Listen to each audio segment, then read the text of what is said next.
amis. Voilà, vous êtes sur Xew TV, qui est part intégrale de Xew Média. Alors aujourd'hui, nous sommes sur un sujet très hot, qui est à propos du futur de l'Afrique. Alors nous nous sommes posé cette question. Pourquoi les Africains ont toujours décidé de rester des esclaves des pays européens?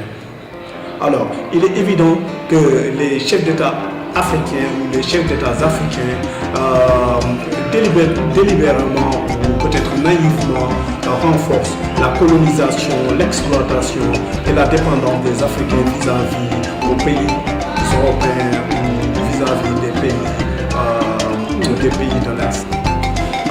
Il est évident aussi qu'aujourd'hui on dit que les pays africains sont indépendants, mais c'est une illusion et c'est une farce. Parce que les pays africains, si vous regardez tout autour de vous, les pays africains copient le modèle de développement des pays européens, copient la technologie, ils copient les systèmes européens ou américains. Alors, ce n'est pas que les Africains sont indépendants, mais sont plutôt indépendants. Pourquoi les chefs d'État africains ne peuvent-ils toujours pas larguer les frontières qui nous séparent, les Africains, ces frontières qui ont été érigées par les colons européens et pour créer une Afrique unique, sans frontières, où tout Africain peut circuler librement et à plaisir? Pourquoi les chefs d'État africains ne peuvent-ils toujours pas créer une monnaie unique?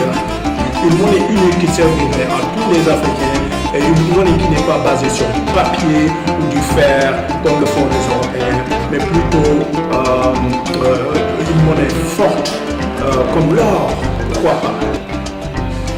Et pourquoi ces chefs d'État africains ne peuvent toujours pas créer ou utiliser une langue unique en Afrique, une langue comme le Swahili, pour que tous les Africains parlent un langage commun, une langue unique que nous pourrions utiliser dans le domaine de l'éducation, que nous pourrions utiliser dans le domaine de la technologie et le développement de l'Afrique pour tous les Africains, même dans le domaine socio-économique pour propulser l'Afrique en avant et dans le développement et dans le futur.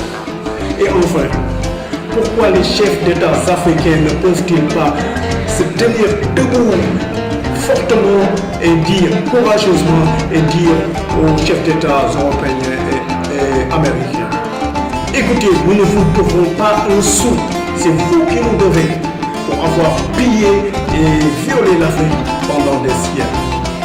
Alors pillez avant que nous nous fâchions.